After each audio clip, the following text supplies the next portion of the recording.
Hello and welcome to this episode of Clout is Not Currency podcast. I am your host, Blessing Mukosha, aka Big Money B, because I'm focused on cheddar, I'm focused on cheese, and I don't let a bum chick get a touch up on me. In this podcast, we have conversations on worth, value, and influence. And be sure to subscribe to my YouTube channel for plenty more other conversations with me on different interesting topics. I really like to talk about worth, value, and influence. So that's why I'm on this podcast. And I also love talking about female rap and hip hop in general. So make sure that you check out my No Ghostwriter series that's on the channel.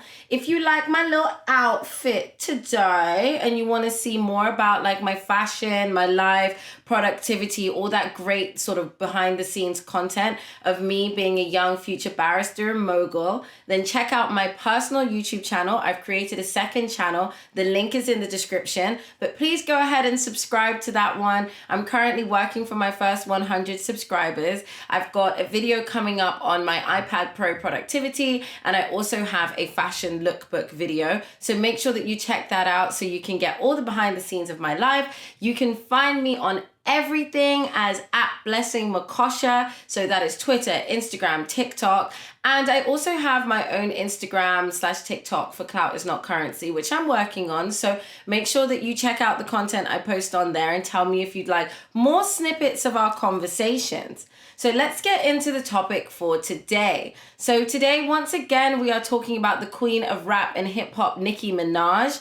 And we're talking about a TikTok creator space that happened for Black History Month. There was a little bit of backlash around that, so we're going to be getting into that. We're also going to be talking about BIA. So the rapper BIA, who collaborated with Nicki Minaj on the Whole Lotta Money remix last year, has released her first beauty line with Dolls Kill, and it's very exciting. It's called Beauty for Certain. And so I'm going to be talking about that and just all the interesting topics that come up. So make sure that you stick around and keep watching this episode if you're interested in these topics. And if you are watching this on YouTube, like I said, make sure you like this video, leave a comment and subscribe. If you're listening to the podcast on your podcast service of choice, then do the girl a favor and make sure you leave a 5-star review and also leave a bit of a comment and follow the podcast as well. So I rely on you guys. You know, the algorithms do not have any love for me. So unless you guys promote my content and tell the algorithms that you're loving it, I can't get it out there and I need to pay my rent. So let's get into the episode. So Nicki Minaj, who has just released Bussin' and Do We Have a Problem? I've got discussions on both of those songs on the channel, so make sure you check that out. There's also a lyric breakdown. So Nicki Minaj was invited by TikTok for a Black History Month event with Black creators. And what happened with this event sort of continues ongoing issues that Black TikTok creators have had with the platform. And this included a strike that they went on earlier last year over creating content. And that was because of the significant amounts of misappropriation of Black creators' content by non-Black creators on the app who see themselves getting significantly more exposure, brand partnerships, and revenue using content created by Black creators. And that's without attribution. So there was this TikTok space that was created and Black creators thought that they'd be able to get in. For whatever reason, they weren't able to access the space with Nicki Minaj. There were a lot of non-Black creators taking up space, so as reports go, and it essentially was a bit of a mess. Now, this was a bit of a distraction because, as you guys know, as I've discussed on the channel, this is Nicki's rollout of the new era. So for her to take time out, you know, out of promoting Bussin' and Do We Have a Problem and doing her interview runs and everything like that. Also check out episode 9 of the podcast because we do talk about Nicki's return and get into the new era.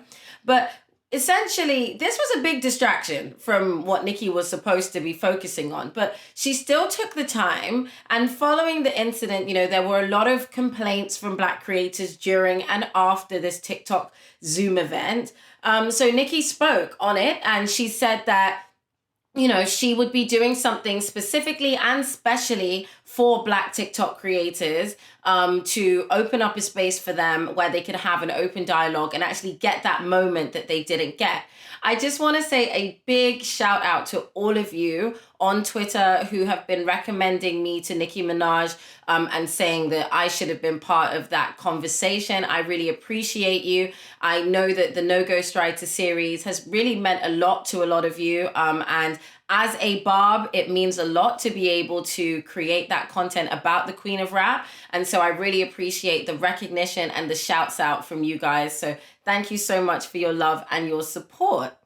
So even though Nicki spoke out and tried to address some of this disappointment, this didn't stop people from blaming Nicki and, in my opinion, projecting a lot of the issues they have with the TikTok platform itself onto her. So I'm just going to read some of the comments that I've seen on Twitter about this. Someone, the Hey Tony TV says, I don't know what's happening on TikTok right now, but it seems we've lost sight of the real issue. Again, Nicki Minaj is and was not the problem, y'all. I'm not sure how this got spun on her. The problem is the undervalue of Black creators. Come on, man. Palm face emoji. And Nicki liked this tweet. And there's also a response from another TikToker or another creator, It's Benz, that says they're blaming her, although all of them bringing up her past issues, like, I'm pretty sure she's grown and understands she made mistakes. She's not perfect and nobody is, but they want to tear her down so much.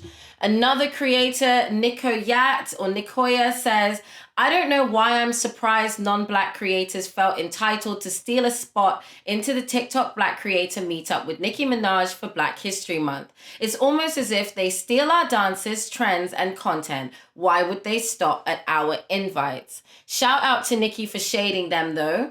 And she only gave the Black creators praise and told them without us, there wouldn't be a platform and that we are needed for the app to survive. Had folks looking sickly. And then they also just shared some of the marketing around it. And they said, I hate the event had to go the way it did, but thank you, Nicki Minaj, for giving us amazing advice. I missed the last bit of that. So Nicki did respond to a lot of the critiques that were happening. Shout out to everybody that was on there. You know, I hear you guys. I heard what y'all was saying. And I'm probably, let me see if I can schedule something else for you guys, because trust me, I heard y'all loud and clear.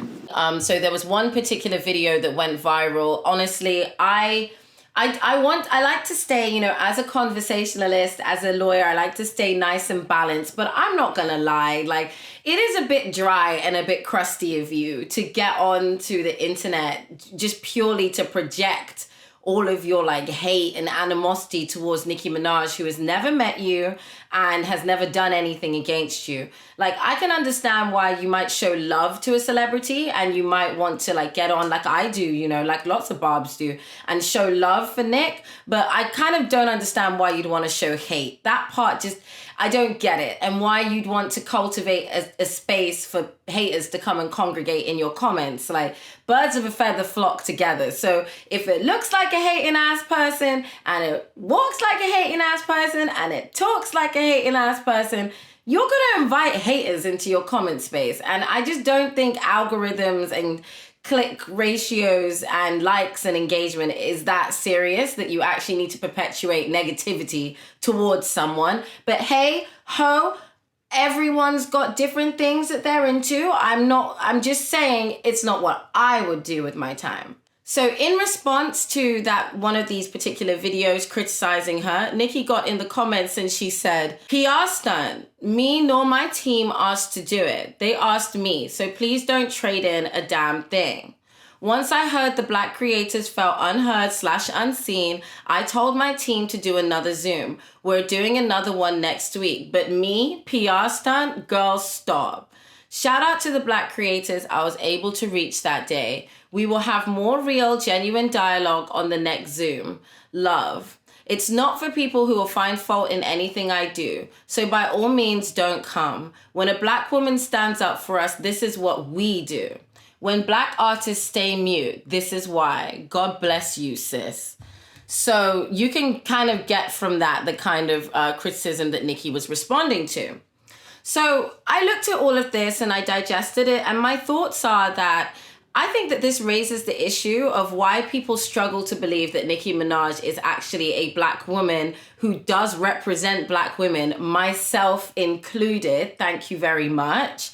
And it seems that people want to present her as someone who's not a supporter of the black community, but completely disregard the fact that she is the highest selling and highest earning black woman in hip hop. You would think that Nicki's strides and everything that she's done during her career would have allowed people to have more perspective around her. But it just doesn't seem to be that that's the case. It seems that there's this total lack of perspective around Nicki Minaj, and this idea that Nicki needs to be held to this completely different standards. Whatever vulnerabilities people feel as black creators going against TikTok, then they should certainly sympathize with the vulnerabilities Nicki Minaj has felt as a black woman going against the entire music industry. And I really recommend that you check out my discussion on the Nicki hate train on my channel as part of the No Ghostwriter series. It's one of my most popular discussions on the channel, and I go for a full breakdown of what happened to Nicki Minaj during that era. But there have been multiple occasions where Nicki has stood up for the underdog, and this is not the first time. So it's very interesting to me to see how people are forgetting that because they want the engagement from criticizing her. And you should see what people are like. It's very possible, and someone can make a genuine case and say, there are certain things Nicki Minaj has done or been associated with that are difficult for me. And some people say that from a genuine place. But, and I also feel like you can say whatever you want in that regard, but it's just not going to change the fact that a lot of the times people are saying this because it's salacious social media fodder. And it's disingenuous because people don't really believe in or support the causes they take up against Nicki Minaj. Because if they did, they wouldn't listen to half the music that they listen to. They wouldn't engage with half the creators they engage with. And they certainly wouldn't engage with a platform, TikTok, that they have said and have experienced over and over again marginalizes black creators.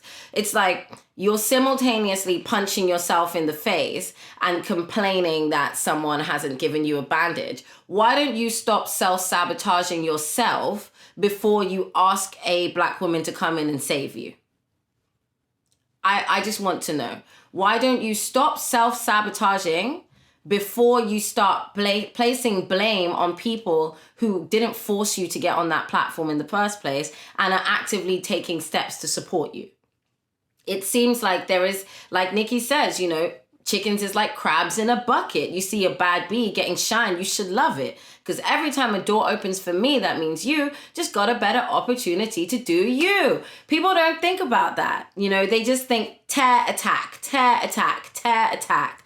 And I think that point Nicki made, this is why black celebs don't speak out. I think that fits in, because why put yourself in a vulnerable position if it's just going to be a thankless task? You can see why many artists are, taking steps back and saying, do you know what? I'd rather keep quiet and not get backlash than keep putting myself in the fire. And I think, it's also very interesting that artists like Megan Thee Stallion, who rely upon non-black creators picking up on the dances created to her songs by black fans, and who actively works with TikTok, to essentially manipulate her music to reach as many people as possible using the app.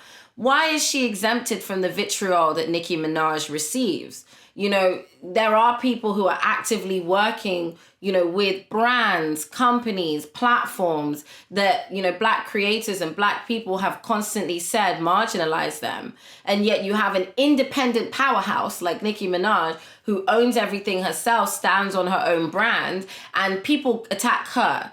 And I think it's easier to attack the person standing on their own 2 feet because you think that you can get at them that easy. But lo and behold, Nicki Minaj does have the barbs, and we're going to be holding her down until 20,000 forever.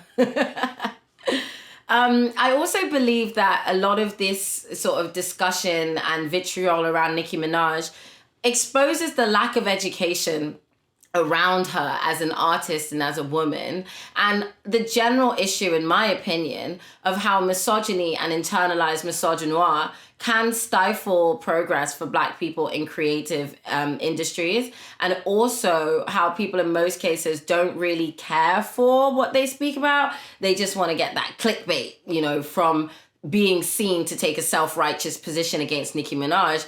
But if we actually start looking into your tea, then it's not looking so sweet. If you would like more education and insight on Nicki Minaj's career and female rap in general, then like I said, be sure to subscribe to my channel and check out my No Ghostwriter series. And I've got a link to the playlist and everything like that. If you're listening to the podcast, just search Conversations with Blessing Mukosha on YouTube and you'll find all of my content on there, all of my different conversations and discussions.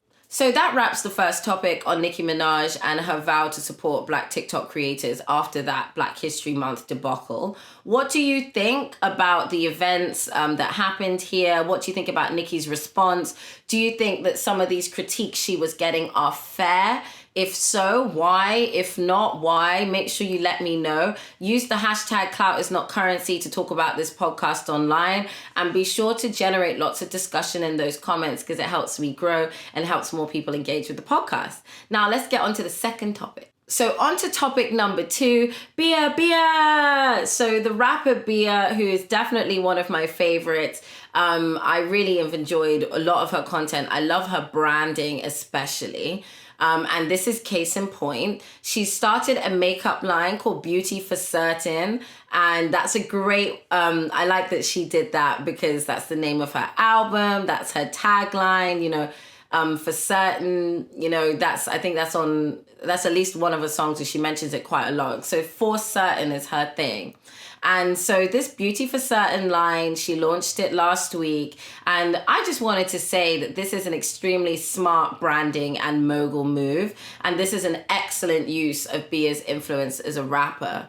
I have definitely been paying attention to Bia. I've seen a lot of her sort of progress, and, you know, I've just seen her really align herself as a brand, you know, and her brand color is orange. My brand color is orange. So I feel like we're linked in that way. And we both love Nicki Minaj and we can both rap. So shout out to Bia. I really enjoy everything. Like I said, I enjoy everything about her. I love the cohesion behind the brand. I like the brands that she's aligned herself with. And I think Bia is a great exemplification of what branding looks like for the modern rapper, you know. You can really see Bia taking that step further to expand her brand and push herself forward and get those multiple income streams coming in. And I've done bar for bar breakdowns on Bia's songs, you know, where she talks about half a ticket just to cover all my legal fees. So yeah, she's really getting to that money and she's staying on her mogul moves. I'm really impressed by it. What do you guys think? Are you impressed with Bia's moves as well? Let me know. Are you going to be buying any Beauty for Certain? I'm going to see if I can get myself on my hands on a couple of lip glosses. See if I can review all of those on my second channel. Make sure you check that out. That channel is called Blessing Mukosha. So that's in the description as well. So like I said, I'll have all my productivity, lifestyle, beauty, all that good stuff on there. So yeah, I hope you enjoyed that discussion on Bia. Yes, and like I said, leave those comments and let me know, what do you think about rappers starting beauty brands? And this really follows in Nicki's mogul footsteps. I talked about this on another video on the channel on why Nicki Minaj didn't sign the female rapper 360 deal. And part of that is because she's always been a mogul. She's always wanted to be a mogul, and she's always set herself apart as a mogul. So that's really impressive. Bia, you are very impressive. Snaps to you. And congratulations. So this isn't an official topic for the podcast. I just wanted to just give a shout out to the Super Bowl. So we had Dr. Dre, Snoop Dogg, 50 Cent performing at the Super Bowl. And I think Mary J. Blige was there as well. You had Jay-Z in the stadium rapping along to songs he wrote for Dre. Dr. Dre playing this white piano. And it was just an iconic moment for Black culture with Black History Month. I just wanted to say shout outs to that and just, yeah, absolutely what an excellent moment of Black excellence. And to think of all of the influence, you know, that these individuals have had upon hip hop, it's incredible to see it. So shout out to them, shout out to Death Row Records, and just all of this incredible growth that they've had. Yeah, I just really love to see it. It's hip hop history in the making. So thank you for listening to this episode of Clout is Not Currency podcast. I hope that this episode has inspired you to think differently about value, worth, and influence, and empowered you in some way. If you enjoyed this episode, then be sure to leave a review, a 5-star review, wherever you're listening to this. And if you're watching this on YouTube, then hit that like button, hit that subscribe button, and leave a comment. I always say it, the algorithm has no love for the girls. So please, please, please get involved in the comments and let's get discussing. I love the community element as well. And I'm trying hard to respond to all of your comments.